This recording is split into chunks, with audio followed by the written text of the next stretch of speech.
ನನ್ನ ರೊಕ್ಕ ಇಲ್ಲೇ ಅವ.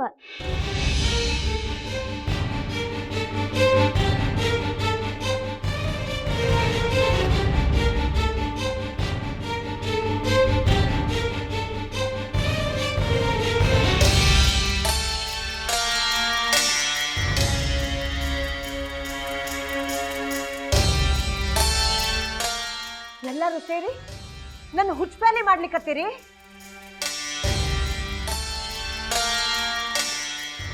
ರೊಕ್ಕ ಹೋತು ಅಂದವನ ಇವ, ಆಮೇಲೆ ಗಂಗಾ ರೊಕ್ಕ ಕದ್ದಾಳ ಅಂತ ಹೇಳಿದವನ ಇವ.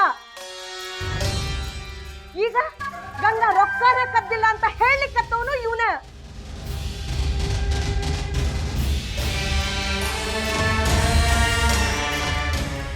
ಖರೆ ಹೇಳ್ಬೇಕಂದ್ರ ನಡಬರ್ಕ ನನ್ನ ಪ್ಯಾಲಿ ಮಾಡಿ ಕೂಡ್ಸಿದ್ರಿ. ಯಾಕ ವಯಸ್ಸಾತ್ ನೋಡು, ಮೂಲಿ ಹಿಡಿದು ಕೂಡಿಸ್ಬೇಕು ಅಂತ ಮಾಡಿರಿ ನೀವೆಲ್ಲ ನನ್ನ.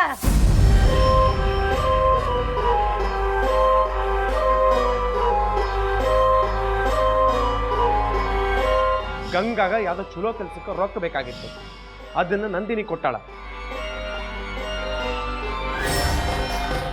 ನೀವು ಅದನ್ನ ತಪ್ಪನ್ಲಿಕ್ಕತ್ತೀರಿ,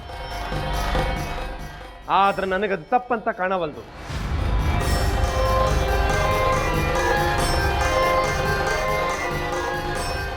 ಗಂಗಾ ಕೈಯಾಗ ರೊಕ್ಕಿದ್ದು ನೋಡಿ ನೀವು ಕಳುವಿನ ಆರೋಪ ಮಾಡಿದ್ರಿ, ಆದ್ರೆ ನೀವು ಪ್ರಮಾಣಿಸಿ ನೋಡ್ಬೇಕಾಗಿತ್ತವ. ಗಂಗಾ ಮೇಲೆ ಕಳುವಿನ ಆರೋಪ ಮಾಡಿದ್ದು ತಪ್ಪು, ಅದಕ್ಕಿಂತ ಹೆಚ್ಚಾಗಿ ಆಕಿನ ಉಪವಾಸ ಕೆಡುವಿದ್ದು ಬಹಳ ತಪ್ಪು.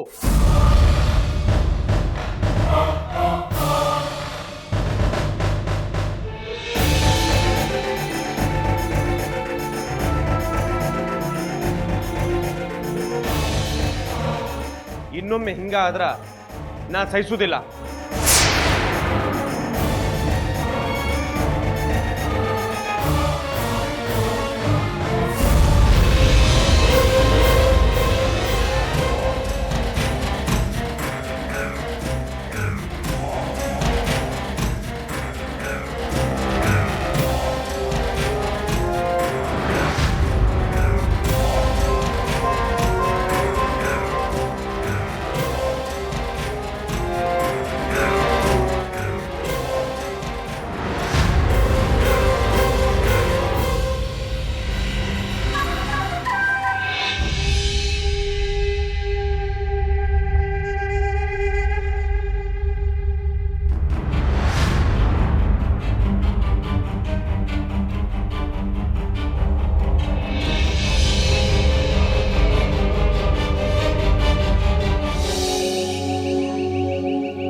ಯೋಚನೆ ಮಾಡ್ಲಿಕ್ಕತ್ತೀರಿ?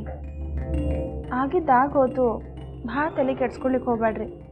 ಚಹಾ ಏನಾರ ತರ್ಲೇನು?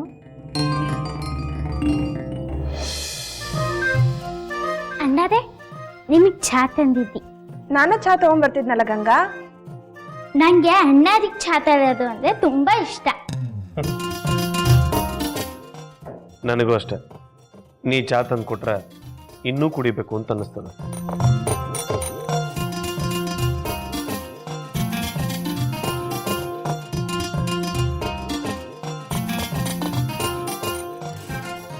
ಗಂಗಾ, ಏನಾರ ಹೇಳೋದೇನು?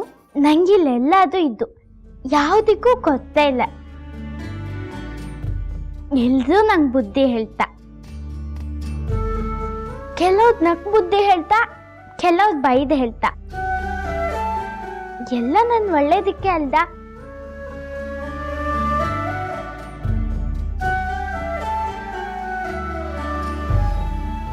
ನನಗೆ ಗೊತ್ತು ಮಗಳ,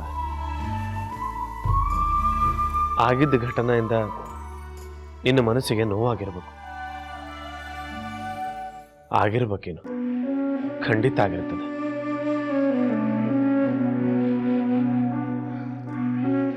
ನೋಡು ಮಗಳ, ಇದು ಜೀವನದಾಗ ಒಂದು ಪಾಠ ಅಂತ ತಿಳ್ಕೊ.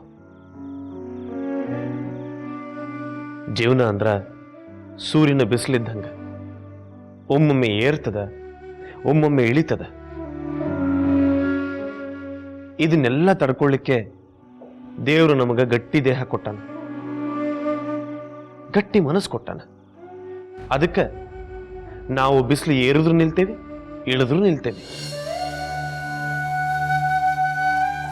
ರೀ, ನಮ್ಮ ಗಂಗಾಗ ಅಷ್ಟು ಧೈರ್ಯ ಅದ ತಗೋರಿ. ಗುಡ್ಡನ ಮೈ ಮೇಲೆ ಬಿದ್ರು ಆಕೆಗೆ ಎದ್ ನಿಲ್ಲೋ ಶಕ್ತಿ ಅದ. ಗಂಗಾ ಪುಟ್ಟ, ನಿನ್ನೆ ಆಗಿದ್ದ ಸಂಗತಿಗೆ ಯಾರು ಕಾರಣ ಆಗಿದ್ರು ಮರ್ತು ಬಿಡ.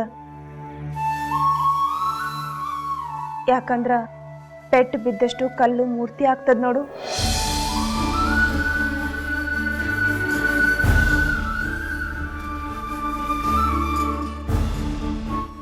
ಅಕ್ಕರೆ ನಾದ ನೆನ್ನೆನೆ ಮರ್ತಿ.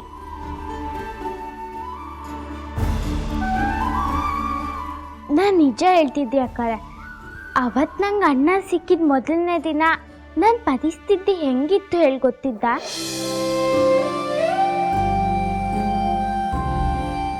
ಅಪ್ಪ ಇಲ್ಲ, ಅಮ್ಮ ಇಲ್ಲ, ಬಂಧು ಬಳಗ ಇಲ್ಲ, ಯಾರೂ ಇಲ್ಲ.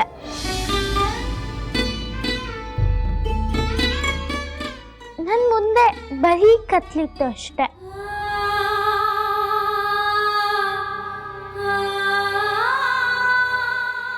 ಅವತ್ತಣ್ಣ ನನ್ನ ಕೈ ಹಿಡ್ಕೊಳ್ದೆ ಇದ್ದಿದ್ದೆ ನಾ ಎಂತ ಆಗ್ತಿದ್ದೆ ಹೇಳಿ ನನಗೆ ಗೊತ್ತಿರಲಿಲ್ಲ.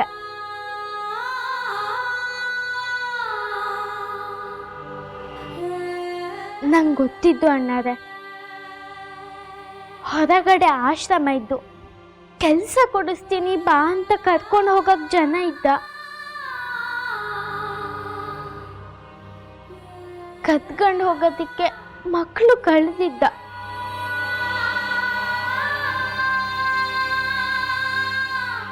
ಆದರೆ ನನ್ನ ಮಕ್ಕಳು ಅಂತ ಕರೆಯೋಕ್ಕೆ ನಿಮ್ಮನ್ನು ಬಿಟ್ಟರೆ ಬೇರೆ ಯಾರೂ ಸಿಗ್ತಾ ಇರಲಿಲ್ಲ.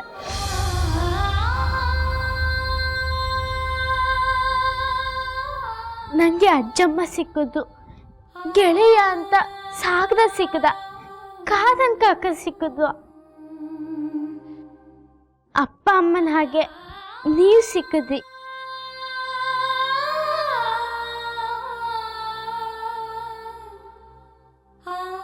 ಅಣ್ಣಾರೆ, ನೀವು ಬೇಜಾರು ಮಾಡ್ಕೊಳ್ತಿಲ್ಲ ಅಂದ್ರೆ ನಿಮ್ಮ ಹತ್ರ ಒಂದು ಮಾತು ಕೇಳಲ್ಲ?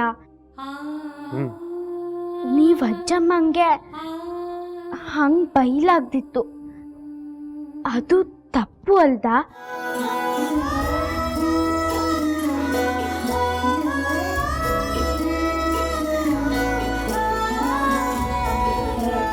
ಆದರೂ ಅವ್ವ ಮಾಡಿದ್ದು ತಪ್ಪಿತ್ತು.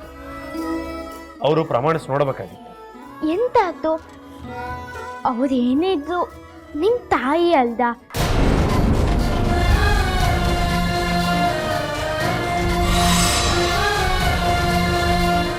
ತಾಯಿ ಎಂತಾದ್ರೂ ಮಾತಾಡ್ಲಿ, ತಪ್ಪೆಂತ? ಅಜ್ಜಮ್ಮ ಎಷ್ಟು ಬೇಜಾರು ಮಾಡ್ಕೈಂದ ಗೊತ್ತಿದ್ದ? ಆಗಿಂದ ಒಂದೇ ಕಡೆ ಕೂತ್ಕೈಂದ.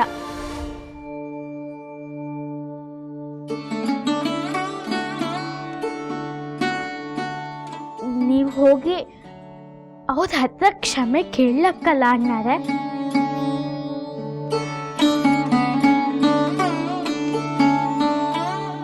ಅಮ್ಮನ ಹತ್ರ ತಪ್ಪಿಲ್ದ ಕ್ಷಮೆ ಕೇಳಿದ್ರು ಅದು ತಪ್ಪಾಗ್ತಿಲ್ಯಡ. ಅವ್ರಿಗಿನ್ನೂ ಖುಷಿ ಆಗ್ತು ಮಗ ನನ್ನ ಎಷ್ಟು ಪ್ರೀತಿ ಮಾಡ್ತಾ ಹೇಳಿ. ಅಮ್ಮನ ಖುಷಿ ಪಡ್ಸೋಕ್ಕಿಂತ ಒಳ್ಳೆ ಕೆಲಸ ಮಕ್ಕಳು ಇನ್ನೇನು ಮಾಡೋಕ್ಕೆ ಸಾಧ್ಯ ಹೇಳಿ? ಆಗಲೇ ಆಗಿದ್ದ ಘಟನೆಯಿಂದ ನನ್ನ ಮನಸ್ಸು ಚುರುಕಂತದ. ನಾನು ನಿಮಗೆ ಹಾಗೆಲ್ಲ ಮಾತಾಡಬಾರ್ದಾಗಿತ್ತು. ನಾನು ಮಾಡಿದ ತಪ್ಪಾತವ. ಇಷ್ಟೆಲ್ಲ ಆಗ್ಲಿಕ್ಕೆ ಕಾರಣ ಆಗ್ಯಾಳಲ್ಲ, ಆ ಗಂಗಾನ ನಾನು ಯಾವತ್ತೂ ಕ್ಷಮಾ ಮಾಡೋದಿಲ್ಲ.